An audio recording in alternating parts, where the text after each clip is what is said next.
Hi, this is Ron Felton with Home Inspection Services in Stockton, California, and we're here today at a home doing a walkthrough showing you, our client, what we do during a home inspection.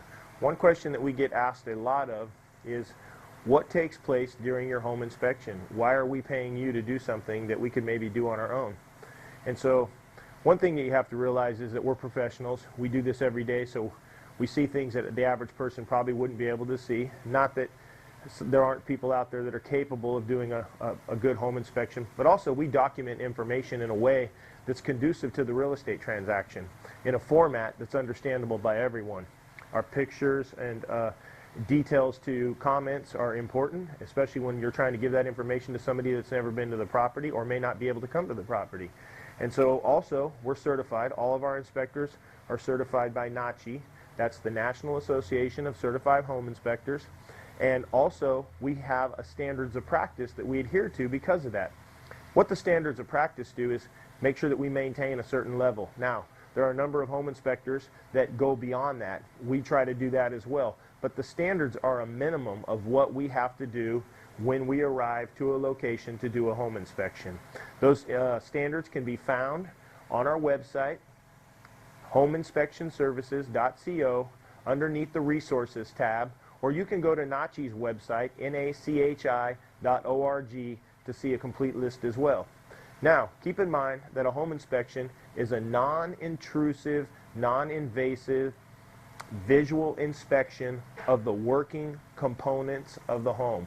We are by no means professionals in each one of these areas, but we do bring our experience along with us and give you an overall idea of what the condition of the home may be, with suggestions along the way for preventative maintenance, and safety concerns, of course, are a big deal.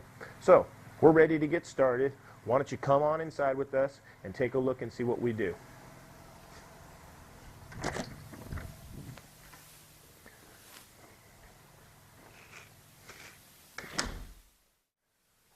Okay, so now we're in the bathroom. We're in the master bathroom. This is a two-story home. And I personally, the way I inspect, I like to start in the master bathroom, and I definitely like to start in the upstairs bathrooms. The reason being is that we can run the plumbing longer, and it gives us time to look underneath and make sure that leaks haven't appeared, especially in a home that hasn't been occupied. And so the master bathroom tends to get the most amount of use, maybe not the most, but definitely gets used daily. And so we kind of like to start there and work our way through the bathrooms, through the kitchen, laundry, check the fireplace, then check the interior rooms and move on to the garage and the exterior from there, checking the utilities along the way. And so what we do when we get to a bathroom, a few things we're concerned about. One of the main areas we're concerned about is what the seal looks like around the tub. And of course, we want to make sure that all the joints in the tub, if this was a 2 or a 3-piece tub, we want to make sure everything's caulked well. We want to make sure that the flooring's caulked well around the spouts. We obviously check all the faucets for leaks, make sure that the tub doesn't have any cracks or deterioration. And once that we check all that to make sure it's sealed up well, we turn everything on and test it, and then we'll leave the plumbing running for the duration of the interior inspection until we come back up to start the interior rooms. We'll just go ahead and leave that running. One of the other things that we do is we check the flooring to make sure that it's free of defects, that it's not loose. In the case with tile, it's not swollen. In the case with sheet flooring like vinyl, or we'd call linoleum, or to also make sure that if it is carpeted in those situations that it's not deteriorated. We also want to check the toilet area, and you can go ahead and come on in this way with me right here a little bit. And you can see here that we want to just make sure the toilet's not loose and that we have the floorings sealed well, and again, no leaks, tank's not loose. And that's kind of just a quick visual inspection of the toilet. Make sure that we don't hear leaking, which is a sign that the flapper valve is not sealing well, and that the toilet flushes well. All right, you're going to back out here. We also want to make sure that homes have ventilation.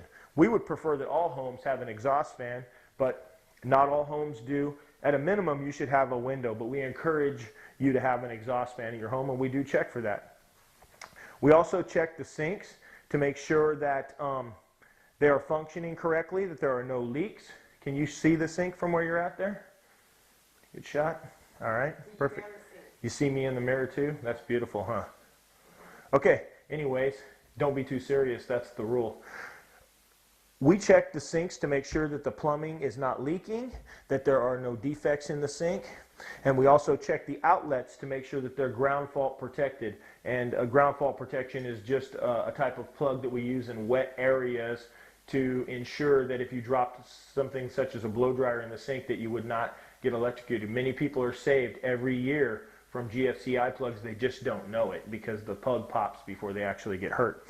We check the bottom of the sinks in the cabinet area to make sure that there's no leaks or past leaks and no water damage. And then we check to make sure that all the cabinets open and close freely, and we make notes whether or not they have handles or not. And that's basically pretty much a rundown of a bathroom area. We check other things as well as the fixtures to make sure that towel bars are not loose and all that, but we generally do that on our interior part of our inspection. So what we're going to do now is kind of move out of this bathroom.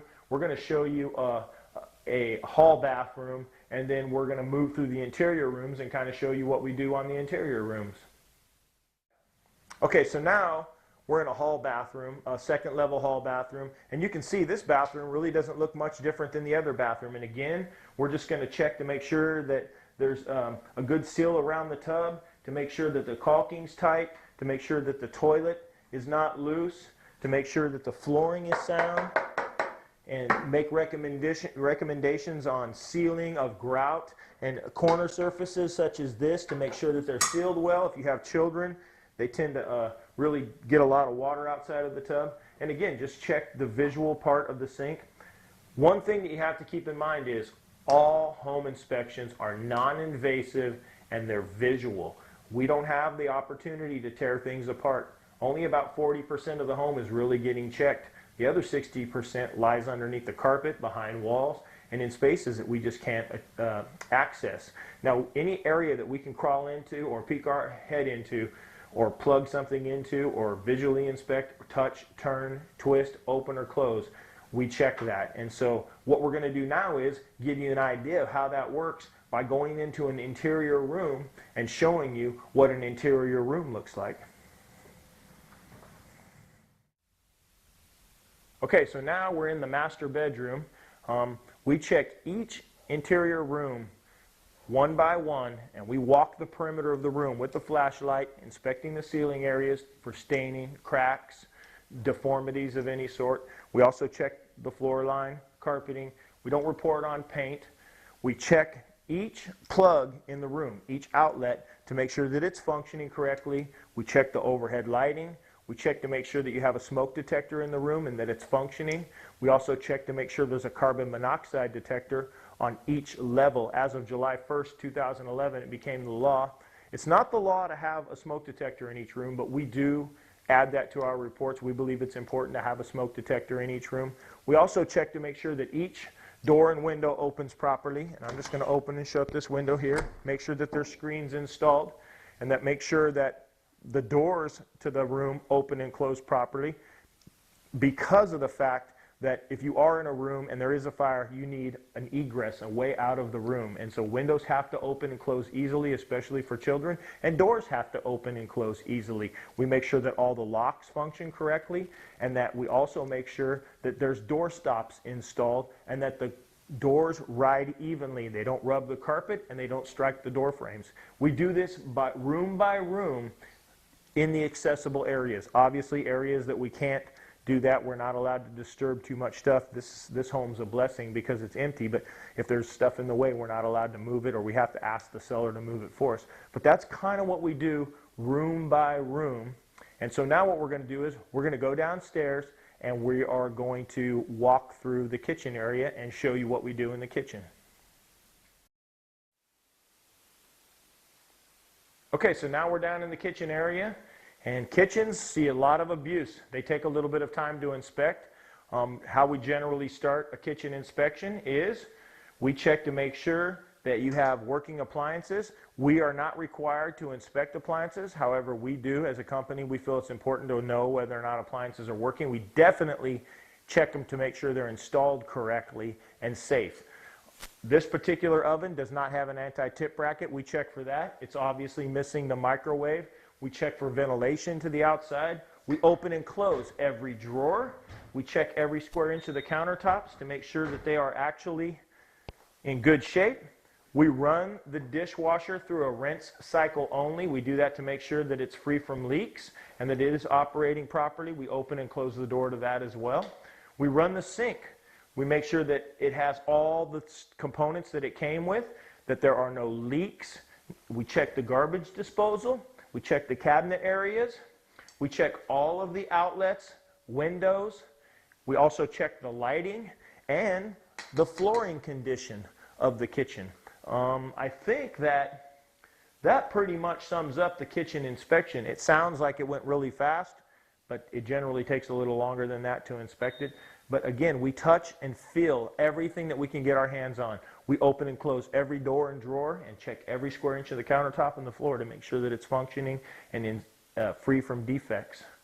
So anyways, this house doesn't have a fireplace. Normally, we would check the fireplace area to see if it has cracks in it, and to also check to make sure the damper's working correctly and that it has a screened cover on top and that the hearth is free from defects. But we do not inspect the flue of the fireplace. That's almost impossible to do without taking the cap off, having the chimney cleaned first, but we do actually check the components that we can get to on the fireplace. So what we're going to do now is we're going to move along to the laundry area, because that's generally where we move after we do the kitchen, and we're going to inspect the laundry area.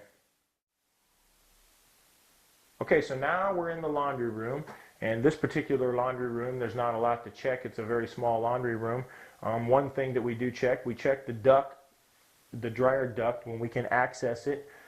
In this case, it's free, so we can actually get inside of there, and we note the way that it's vented. We also would not check the washer and dryer if they're installed. We do not run the washer and dryer. There's too much liability involved in that, but we do just check to make sure they're connected properly. We check the faucets, we check the power, and we check the gas when there is gas installed. This particular laundry only has electric. We check the wall cabinets and the sink cabinets if sink cabinets were installed, and also the sink, just like we do all the sinks in the house. We check for ventilation. We check to make sure that the flooring is sound. And if it was a second level laundry, we would check to make sure that it has a drain pan installed underneath the washing machine, or there is one there, even when there's not a washing machine, that there is one installed and that it drains outside in case the washing machine fails.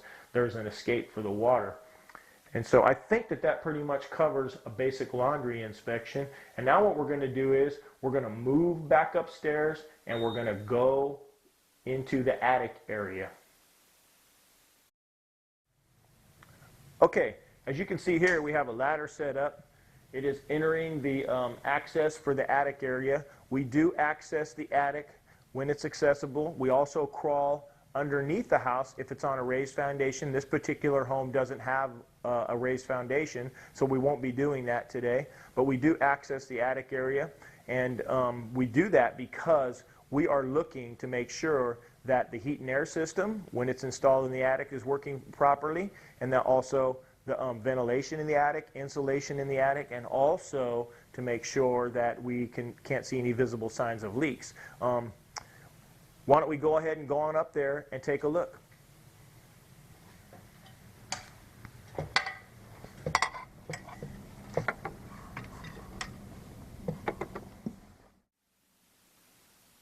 So here we are in the attic area, and you can see there's not a lot of room. Probably one of our least favorite places to inspect, but part of the job nonetheless. We have the heater unit up here in this attic area. Not all attics have the heater in the attic area. Some are in the garage. Others are on the roof as dual pack, but anyways, this one's here.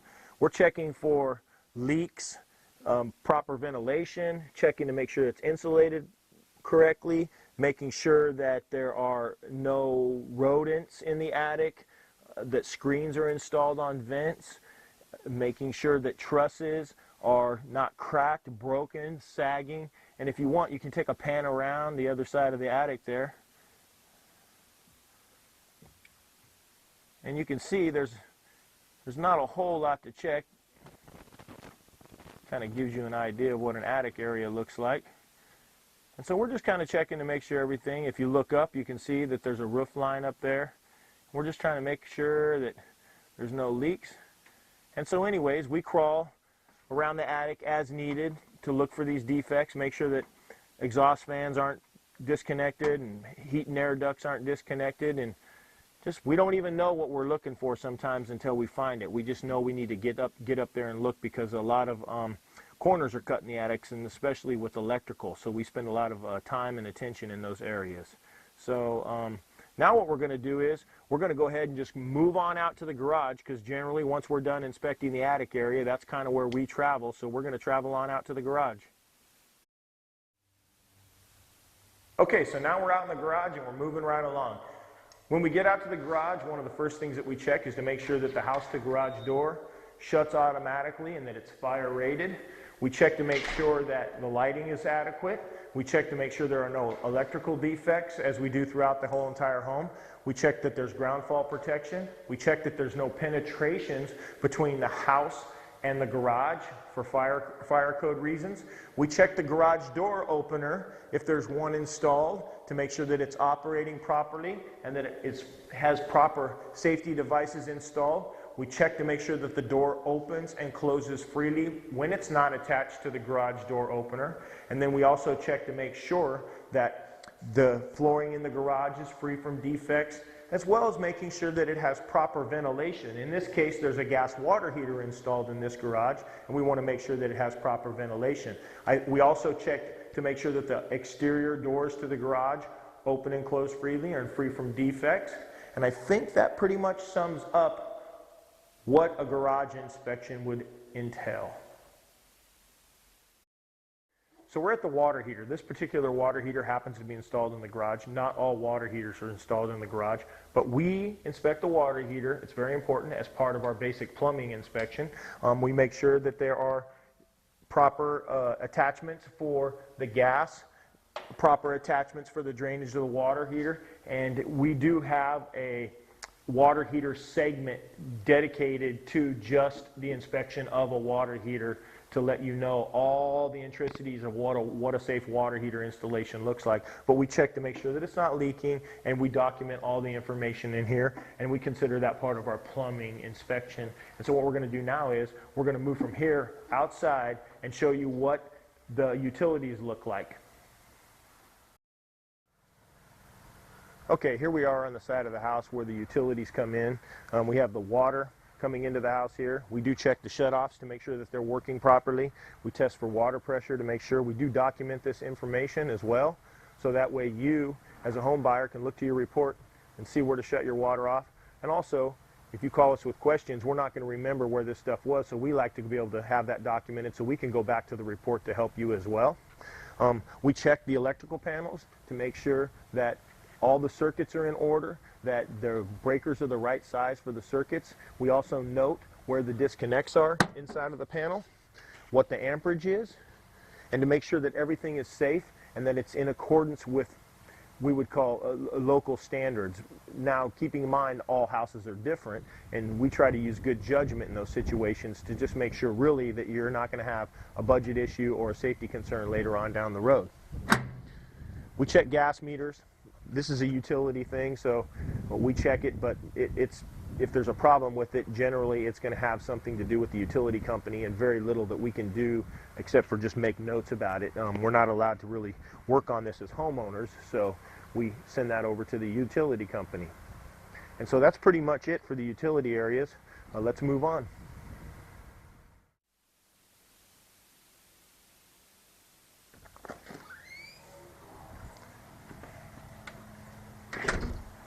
So we're back out front where we started. We're preparing to do the exterior inspection of this home. One thing about exterior inspections is there's a lot of different circumstances for exteriors of homes. There's wood siding, stucco siding, there's different drainage issues, applications, different types of home.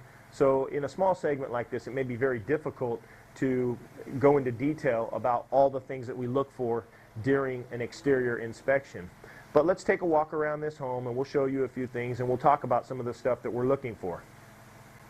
One of the things that we're looking for is to make sure that vegetation is away from the house. Vegetation is a conducive agent for fungus and dry rot, insects, and also does not allow you to see very well around the house. And you can see here this vegetation is up against the house.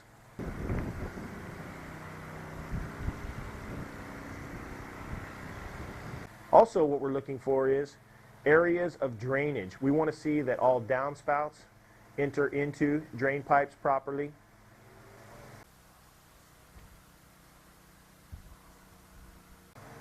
And that those downspouts are carrying the water away from the property. We also check for stucco cracks. We check all the siding to make sure that it's free of fungus and dry rot. We check the sidewalks to make sure that they're free from trip hazards.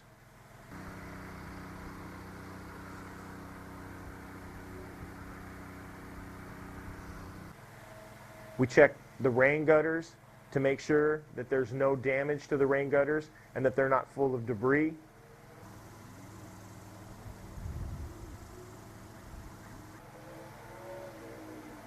Included in all of our inspections is a free roof inspection by the roof doctors. We work very closely with them. They provide us with roof inspections on all of our homes at no charge, and you can get repairs done by them. They are licensed roofing contractors, as well as being able to get your roof certified for a 2-year roof certification. We also check electrical outlets,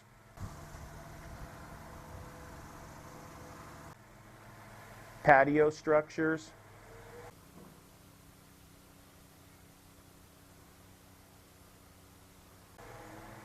fences and gates.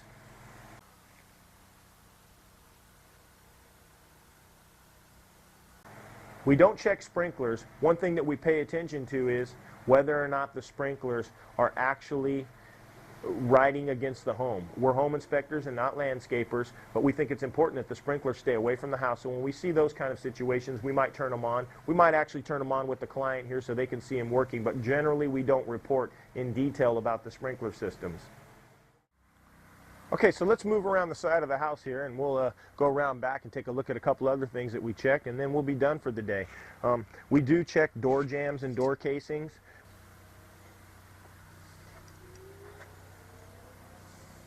We check lighting to make sure exterior lighting is working, make notes of the things that aren't working. We do check grading to make sure that it's proper.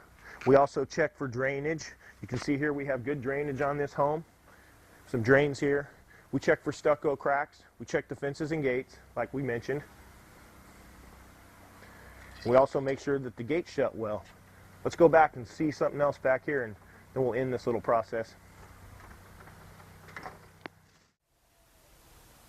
Okay, so we're back here in the patio area. One thing that's important to us is to make sure that patio structures are installed correctly. This seems to be one area where people kind of take it upon themselves to install their own patio, and so we want to make sure they're attached to the home properly. We want to make sure that they have proper support and bracing, and this goes for decks as well.